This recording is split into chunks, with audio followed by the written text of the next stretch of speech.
Welcome to the Brothers Gwyn. Today, we're talking about our favourite series so far. Readers, Reviewers, countrymen. lend us your ears.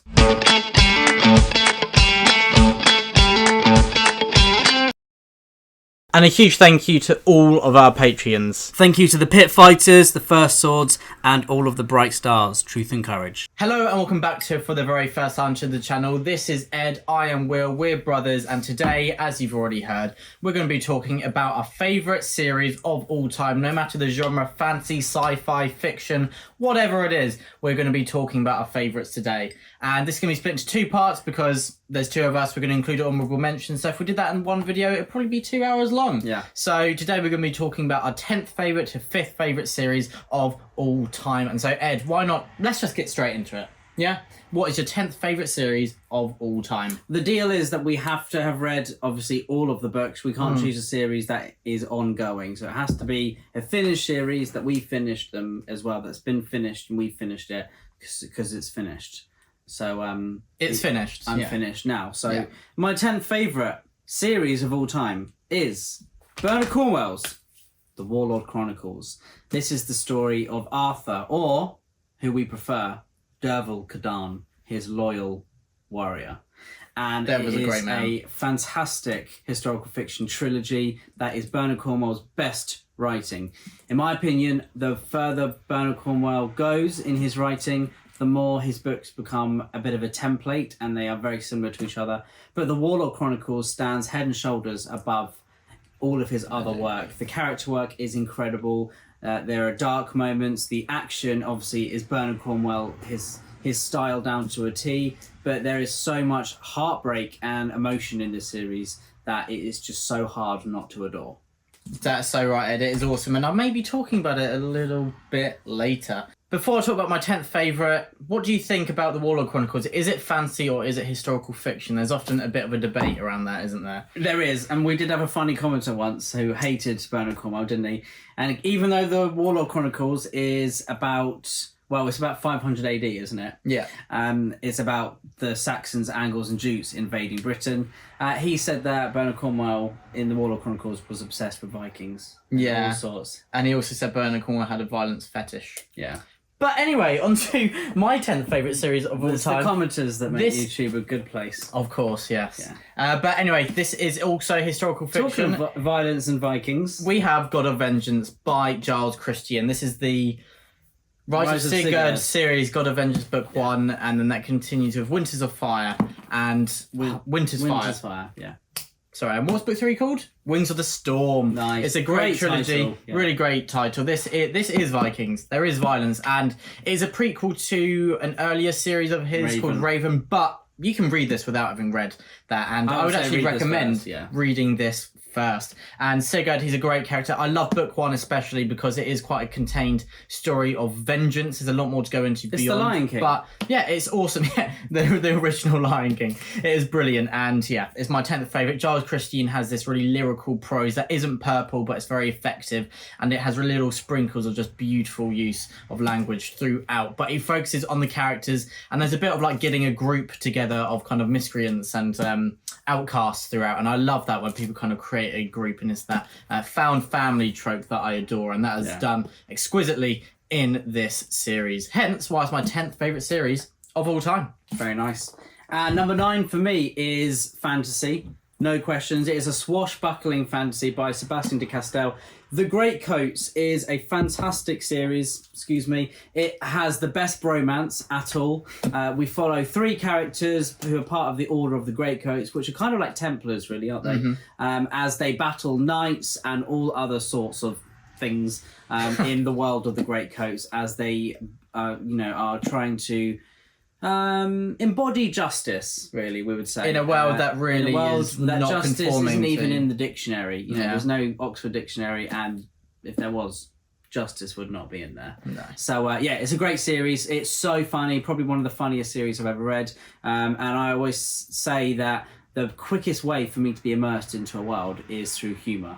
And Sebastian de Castell has a wonderful sense of humour. So yeah, pick up The Great Coats. Oh, it is great. And Falco Kessenbrasti, at the heart, the bromance is almost unbreakable, Brasty isn't it? Goodbow is A great man. If we did a Sublime. video of our favourite characters of all time, Yeah. he would He's be on there, there. definitely. Right, I have some more historical fiction for my side, and this is Athenian. This is a duology. This is The Gates of Athens by Connie Gooden, and book 2 is called Protector.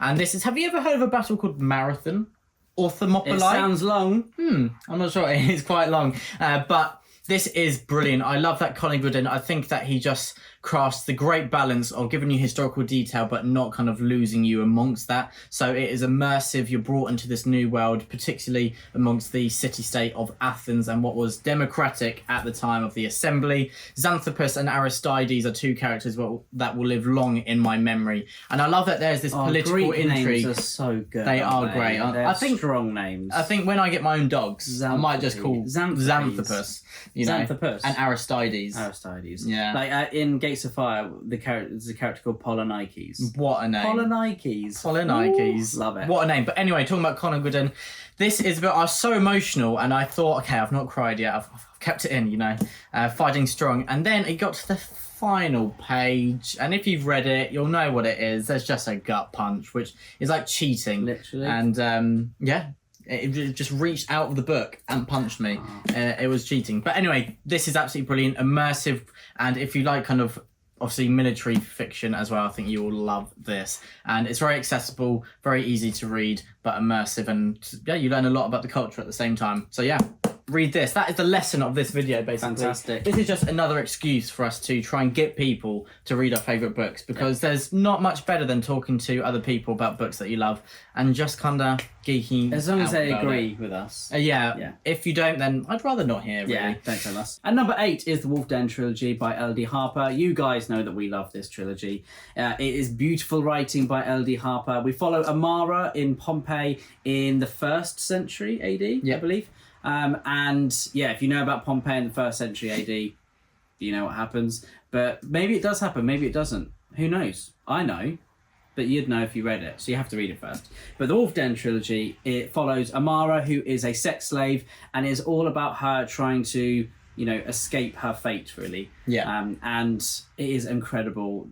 These characters are so helpless in this world where everything is against them and treats them with disrespect, really, and they are at the bottom of the pile. And just watching Amara's journey is incredibly emotional. Very cathartic as well, but yeah, it's a journey. This is also my number 8 for me.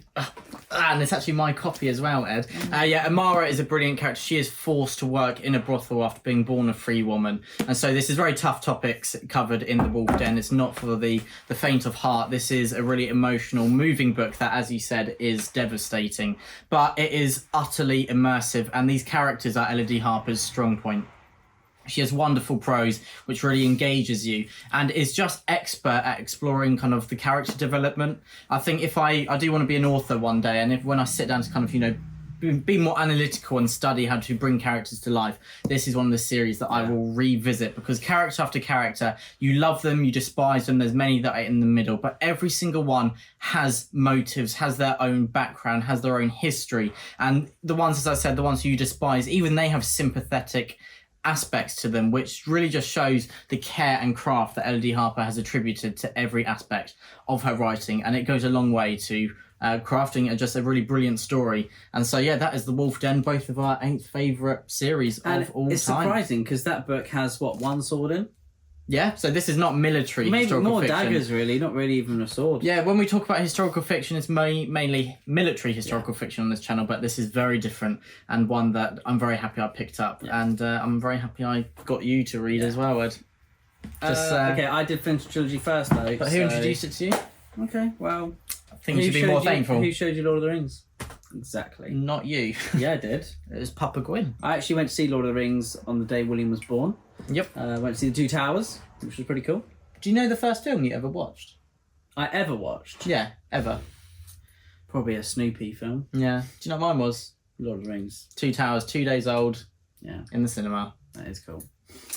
Anyway, the next one for Just me. some brotherly competition. The there. big cheese is The Way of Adan, the Adan trilogy by Philip Chase. Can I stop you for a second, please? Also, this is my 7th, so we're showing how similar we are. As We are brothers. very similar. So number 7 for both We of didn't us. even plan this, did we? But We did not. yeah, so number 7, The Way of Adan, the Adan trilogy by Philip Chase, to me encapsulates everything that is amazing about fantasy. We are transported to a new world full of life, brimming with green fields and beautiful music and Anglo-Saxon-esque poetry. And then we have monsters and swords and all sorts of creatures, dweorgs, and so much more. And it is a fantastic story. We have my review of the Way of Adan was that David Gemmell's characters have invaded the landscape of Tolkien, and That's the way to put it best. that is the way to put it best. And I think by the 3rd book, it feels very much like The Faith and the Fallen, where it has this emotional core at the front of everything. Really, every single page is just riveting, and you know, it is very rare that I can say my favourite character to read was actually one of the villains, which was so much fun. And I really enjoyed those chapters in particular, not really because it was like exciting, or it was interesting to see it from a villain's perspective. But you felt for these characters, whoever they were, whatever side they're on, whatever their motivations be, you felt for them all. And Philip Chase just crafted a marvelous world. Yeah, it really is, as you said, with Gemmell's characters and Tolkien's landscape. It is a great blend of kind of classic fantasy that we've grown up with and feel very nostalgic about, but mixed with a lot of what we love about modern fantasy, those grey characters, not knowing which side is right, it being much more complicated than good and bad, right and wrong.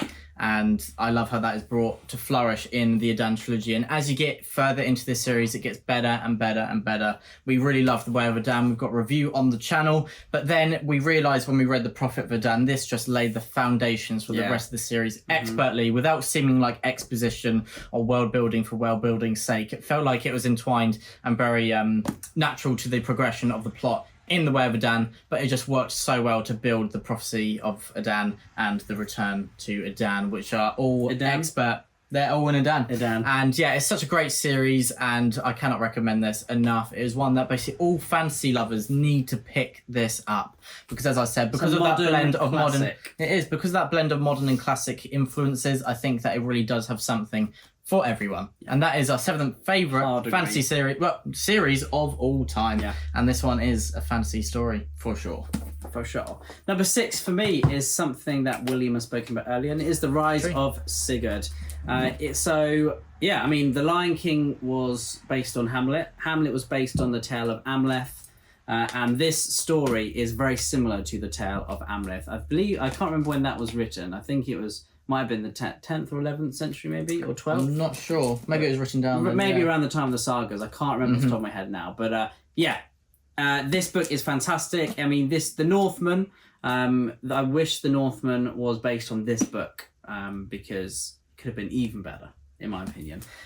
Giles Christian is such a fantastic writer. He has like this poetic, effective, and sharp prose, as sharp as a pattern-welded Viking sword. It is amazing. The action here is incredible. There's lots of heads being lopped off, and legs and arms and limbs everywhere, but there is also such heart to the characters. And as the main character Sigurd is fighting to retake his claim and seek vengeance upon his father's slayers, it's such a journey. It is incredible, and the way that you see these characters progress and their relationships is brilliant. I read the Raven trilogy first, so I already knew these characters. This is a prequel, and I really enjoyed seeing kind of like the references and meeting these characters for the first time and seeing them meet each other for the first time as well. Giles Christian is a name that should be on your lips. It's very true. And yeah, he's got a book coming out this year in Arthur as well.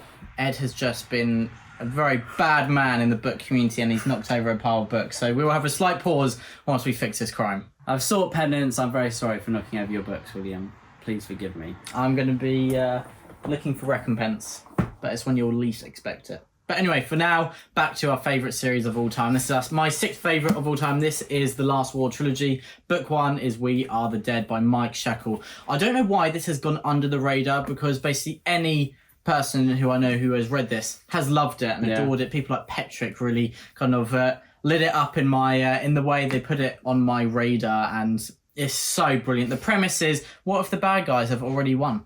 And that's how this starts. The bad guys have won, and there is like a rebellion kind of forming, and we're following a resistance, as well as those who are just caught in the middle, trying to keep their loved ones safe. And I love the really complex loyalties in this, where the difference between loyalty and survival, and where do you go in that when that decision is kind of forced upon you.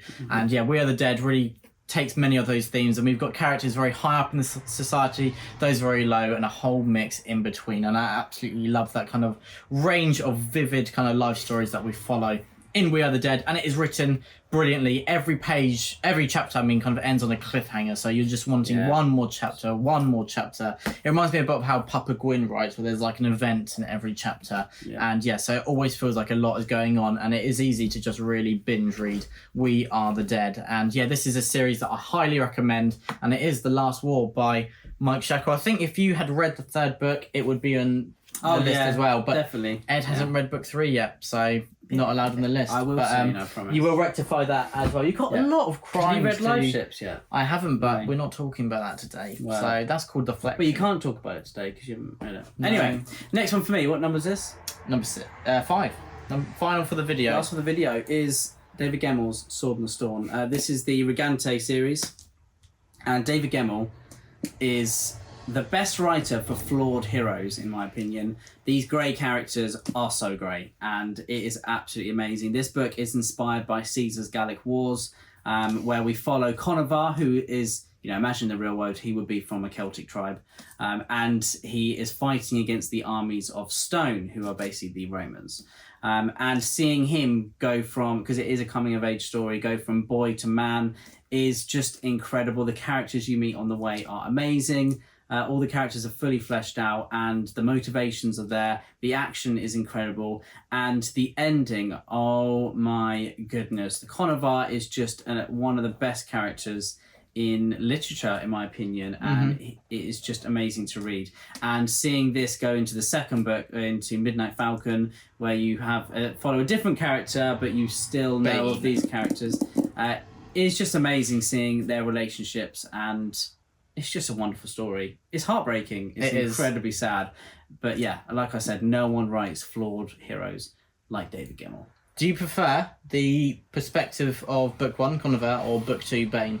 First time I read it, Bane. Second time, Conover. Interesting. Very interesting. It changes. But yeah, that's your 5th. And yeah, we're talking about David Gemmell when talking in relation to Philip's books. And now, my 5th favourite, a book you talked about earlier, is The Winter King, book 1 of the Warlord Chronicles. This, I have always adored Arthurian legend from when I've been a very, very young person. I loved the Merlin BBC programme. I've loved reading any Arthurian fiction, and this is the peak of that, in my opinion. Derval is a incredible central figure who...